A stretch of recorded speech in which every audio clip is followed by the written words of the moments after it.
Hello, everybody. This is Pride and Prejudice by Jane Austen, Volume 1, Chapter 14.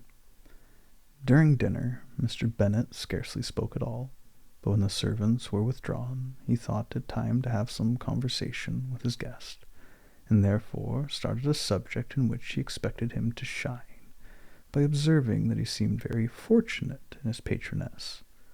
Lady Catherine de Bourgh's attention to his wishes and consideration for his comfort appeared very remarkable. Mr. Bennet could not have chosen better. Mr. Collins was eloquent in her praise.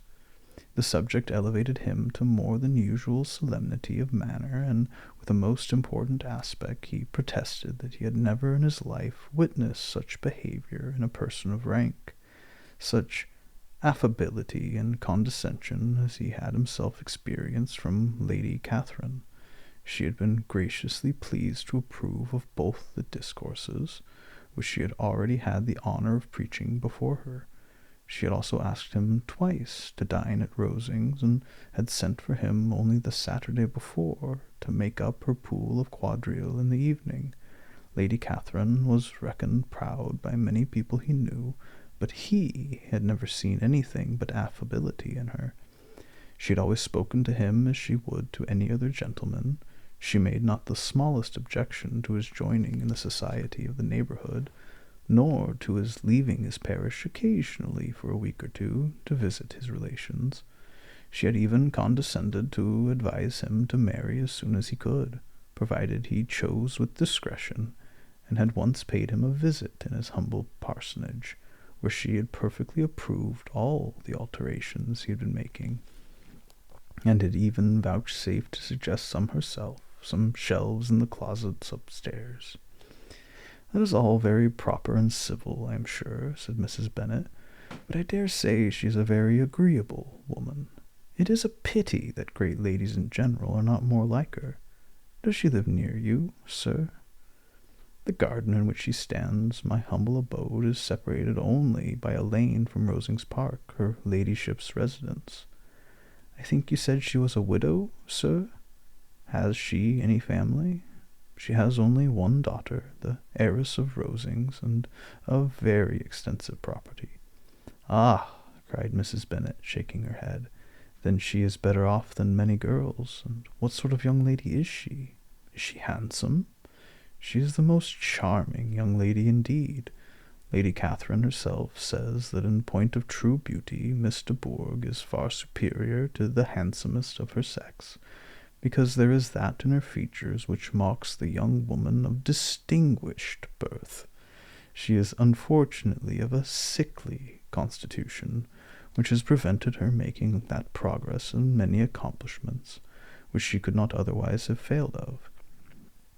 As I am informed by the lady who superintended her education, and who still resides with them, but she is perfectly amiable, and often condescends to drive by my humble abode in her little phaeton and ponies." "Has she been presented? I do not remember her name among the ladies at court." "Her indifferent state of health unhappily prevents her being in town, and by that means, as I told Lady Catherine myself one day, has deprived the British court of its brightest ornament. Her ladyship seemed pleased with the idea, and you may imagine that I am happy on every occasion to offer those little delicate compliments which are always acceptable to ladies. I have more than once observed to Lady Catherine that her charming daughter seemed born to be a duchess, and that the most elevated rank, instead of giving her consequence, would be adorned by her. These are the kind of little things which please her ladyship, and it is a sort of attention which I conceive myself peculiarly bound to pay." "You judge very properly," said Mr. Bennet, "and it is happy for you that you possess the talent of flattering with delicacy. May I ask whether these pleasing attentions proceed from the impulse of the moment, or are the result of previous study?"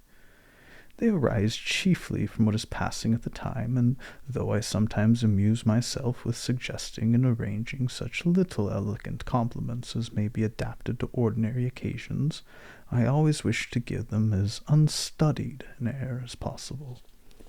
Mr. Bennet's expectations were fully answered. his cousin was as absurd as he had hoped, and he listened to him with the keenest enjoyment, maintaining at the same time the most resolute composure of countenance, and except in an occasional glance at Elizabeth, requiring no partner in his pleasure. By tea-time, however, the dose had been enough, and Mr. Bennet was glad to take his guest into the drawing-room again, and when tea was over, glad to invite him to read aloud to the ladies. Mr. Collins readily assented, and a book was produced, but on beholding it, for everything announced it to be from a circulating library, he started back, and, begging pardon, protested that he never read novels. Kitty stared at him, and Lydia exclaimed. Other books were produced, and after some deliberation he chose Fortescue's Sermons.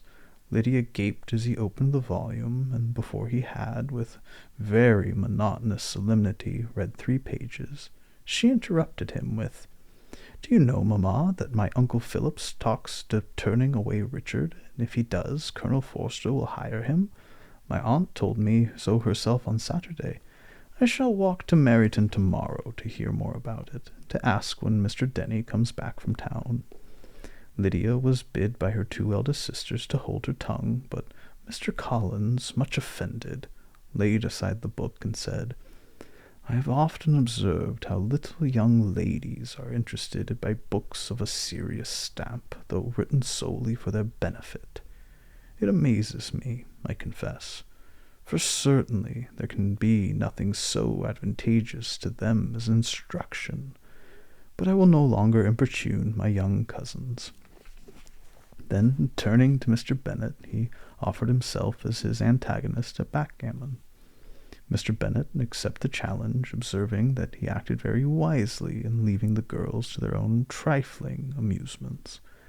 Mrs. Bennet and her daughters apologized most civilly for Lydia's interruption, and promised that it should not occur again, if he would resume his book. But Mr. Collins, after assuring them that he bore his young cousin no ill will, and should never resent her behavior as any affront, seated himself at another table with Mr. Bennet, and prepared for backgammon. Chapter 15. Mr. Collins was not a sensible man, and the deficiency of nature had been but little assisted by education or society.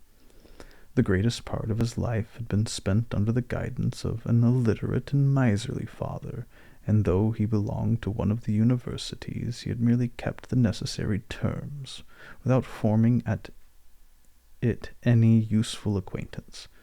The subjection in which his father had brought him up had given him originally great humility of manner, but it was now a good deal counteracted by the self-conceit of a weak head, living in retirement, and the consequential feelings of early and unexpected prosperity.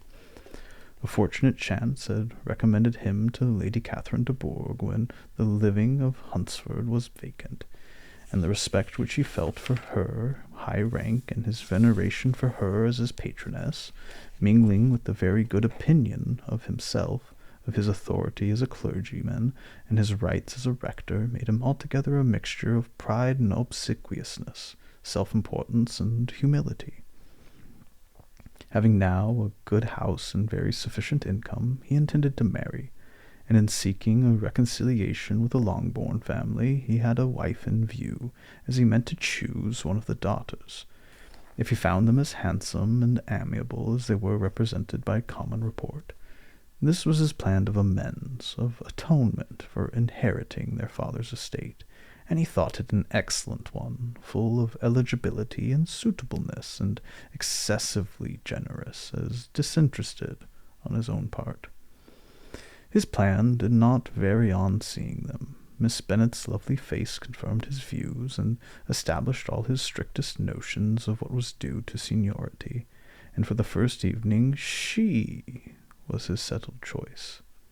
The next morning, however, made an alteration, for in a quarter of an hour's tete-a-tete with Mrs. Bennet before breakfast, a conversation beginning with his parsonage house, and leading naturally to the avowal of his hopes that a mistress for it might be found at Longbourn, produced from her amid very complacent smiles and general encouragement, a caution against the very Jane he had fixed on. As to her younger daughters, she could not take upon her to say. She could not positively answer, but she did not know of any prepossession. Her eldest daughter, she must just mention, she felt it incumbent on her to hint, was likely to be very soon engaged. Mr. Collins had only to change from Jane to Elizabeth, and it was soon done. Done while Mrs. Bennet was stirring the fire. Elizabeth, equally next to Jane in birth and beauty, succeeded her, of course. Mrs. Bennet treasured up the hint and trusted that she might soon have 2 daughters married, and the man whom she could not bear to speak of the day before was now high in her good graces. Lydia's intention of walking to Meryton was not forgotten. Every sister except Mary agreed to go with her, and Mr. Collins, who was to attend them at the request of Mr. Bennet, who was most anxious to get rid of him and have his library to himself. For thither Mr. Collins had followed him after breakfast, and there would continue, nominally engaged with one of the largest folios in the collection, but really talking to Mr. Bennet with little cessation of his house and garden at Hunsford. Such doings discomposed Mr. Bennet exceedingly. In his library he had always been sure of leisure and tranquillity, and though prepared, as he told Elizabeth, to meet with folly and conceit in every other room in the house, he was used to be free from them there. His civility, therefore, was most prompt in inviting Mr. Collins to join his daughters in their walk. And Mr. Collins, being in fact much better fitted for a walker than a reader, was extremely well pleased to close his large book and go. In pompous nothings on his side, and civil assents on that of his cousins, their time passed till they entered Meryton. The attention of the younger ones was then no longer to be gained by him. Their eyes were immediately wandering up the street in quest of the officers, and nothing less than a very smart bonnet indeed, or a really new muslin in the shop window, could really recall them. But the attention of every lady was soon caught by a young man whom they had never seen before, of most gentlemanlike appearance, walking with an officer on the other side of the way. The officer was the very Mr. Denny, concerning whose return from London Lydia came to inquire, and he bowed as they passed. All were struck with the stranger's air. All wondered who he could be, and Kitty and Lydia, determined if possible to find out, led the way across the street under pretence of wanting something in an opposite shop, and fortunately had just gained the pavement when the 2 gentlemen turning back had reached the same spot. Mr. Denny addressed them directly, and entreated permission to introduce his friend, Mr. Wickham, who had returned with him the day before from town, and he was happy to say had accepted a commission in their corps. This was exactly as it should be, for the young man wanted only regimentals to make him completely charming. His appearance was greatly in his favor. He had all the best part of beauty, a fine countenance, a good figure, very pleasing address. The introduction was followed up on his side by a happy readiness of conversation, a readiness at the same time perfectly correct and unassuming, and the whole party were still standing and talking together very agreeably when the sound of horses drew their notice, and Darcy and Bingley were seen riding down the street. On distinguishing the ladies of the group, the 2 gentlemen came directly towards them, and began the usual civilities. Bingley was the principal spokesman, and Miss Bennet the principal object. He was then, he said, on his way to Longbourn on purpose to inquire after her. Mr. Darcy corroborated it with a bow, and was beginning to determine not to fix his eyes on Elizabeth, when they were suddenly arrested by the sight of the stranger. And Elizabeth, happening to see the countenance of both as they looked at each other, was all astonishment at the effect of the meeting. Both changed color. One looked white, the other red. Mr. Wickham, after a few moments, touched his hat. a salutation which Mr. Darcy was deigned to return. What could be the meaning of it? It was impossible to imagine. It was impossible not long to know. In another minute Mr. Bingley, but without seeming to have noticed what passed, took leave and rode on with his friend. Mr. Denny and Mr. Wickham walked with the young ladies to the door of Mr. Phillips's house, and then made their bows, in spite of Miss Lydia's pressing entreaties that they would come in, and even in spite of Mrs. Phillips throwing up the parlor window and loudly seconding the invitation. Mrs. Phillips was always glad to see her nieces, and the two eldest, from their recent absence, were particularly welcome, and she was eagerly expressing her surprise at the sudden return home, which, as their own carriage had not fetched them, she should have known nothing about if she had not happened to see Mr. Jones's shop boy in the street, who had told her that they were not to send any more drafts to the Netherfield, because the Miss Bennets were come away, when her civility was claimed towards Mr. Collins by Jane's introduction to him. She received him with her very best politeness, which he returned with as much more, apologizing for his intrusion, without any previous acquaintance with her, which he could not help flattering himself, however, might be justified by his relationship to the young ladies who introduced him to her notice.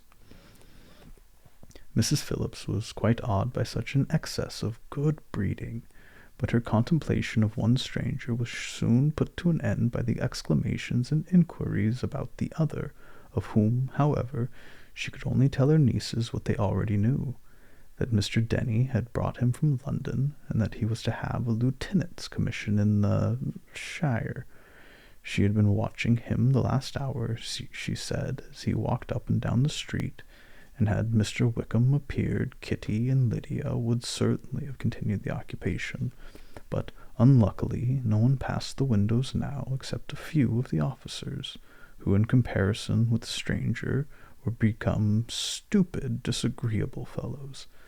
Some of them were to dine with the Phillipses the next day, and their aunt promised to make her husband call on Mr. Wickham and give him an invitation also, if the family from Longbourn would come in the evening. This was agreed to, and Mrs. Phillips protested that they would have a nice, comfortable, noisy game of lottery tickets, and a little bit of hot supper afterwards. The prospect of such delights was very cheering, and they parted in mutual good spirits. Mr. Collins repeated his apologies in quitting the room, and was assured with unwearying civility that they were perfectly needless. As they walked home, Elizabeth related to Jane that she had seen pass between the two gentlemen, but though Jane would have defended either or both, had they appeared to be wrong, she could no more explain such behavior than her sister. Mr. Collins, on his return, highly gratified Mrs. Bennet by admiring Mrs. Phillips's manners and politeness. He protested that except Lady Catherine and her daughter, he had never seen a more elegant woman, for she had not only received him with the utmost civility, but had even pointedly included him in her invitation for the next evening, although utterly unknown to her before. Something, he supposed, might be attributed to his connection with them, but yet he had never met with so much attention in his whole course of his life.